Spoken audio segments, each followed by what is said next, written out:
હા ભાઈ four wheel એવી ફસાઈ ગઈ ને.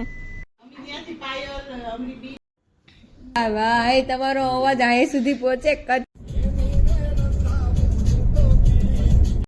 સ્વાગત છે તમારું આજના નવા બ્લોગમાં ને બધાને જય શ્રી કૃષ્ણ. તો આજે આપણે જવાનું હતું માસીના ઘરે. હા ભાઈ ફોર વ્હીલ એવી ફસાઈ ગઈ ને. આ બાજુ રિક્ષા, અહીંયા બાજુ કાર, આ બાજુ ઇધર, અને અહીંયા ફોર વ્હીલ હતી. આમ બહાર નીકળી इसे कहते हैं जुगाड़.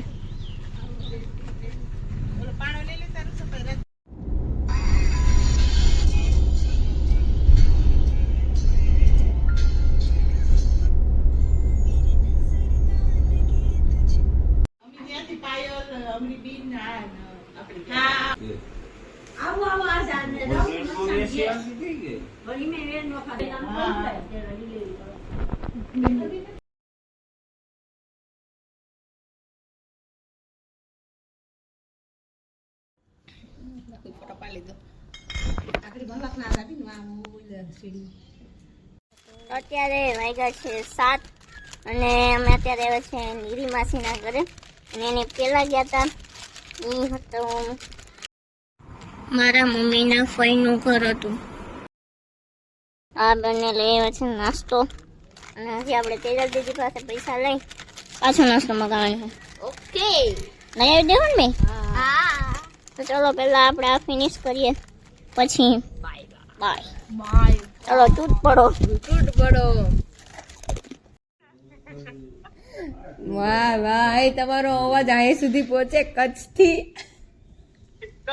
ને આવતી મને એકલું ન લાગે ને એટલે. હા બરાબર છે બરાબર છે. પૂગી ગયા તમે એમને? પૂગી ગયા. તારી જ કમી છે, તારી એકની જ કમી છે, બાકી બધા છે. જય શ્રી કૃષ્ણ. જય શ્રી કૃષ્ણ માસી. મજામાં?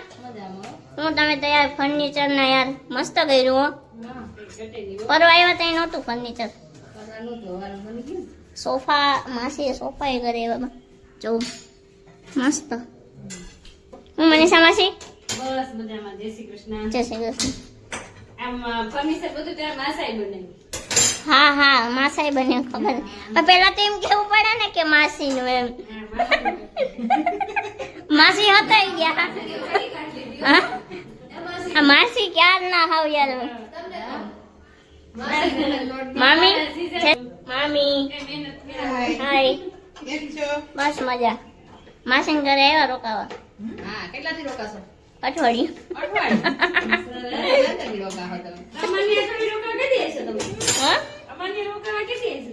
અમાન્ય અમાન્ય આવીશું બધે ભેગા થઈને. બધી નામ ક્યાં માધુપુર? મેળો તો વયો ગયો ને હવે. મેળો વયો ગયો. હા હા પછી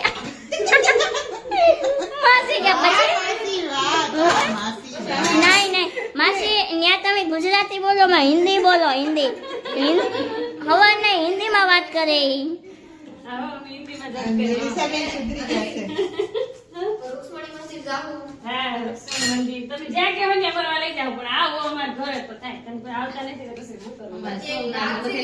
સોમનાથ મંદિર દર્શન કરાઈશું.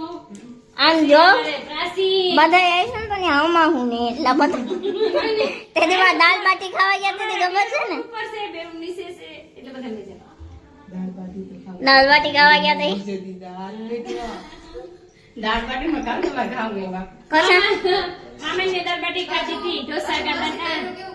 હોટલ માં ગયા તો જમવા. ખાઈને તમે લોકોને રોટલો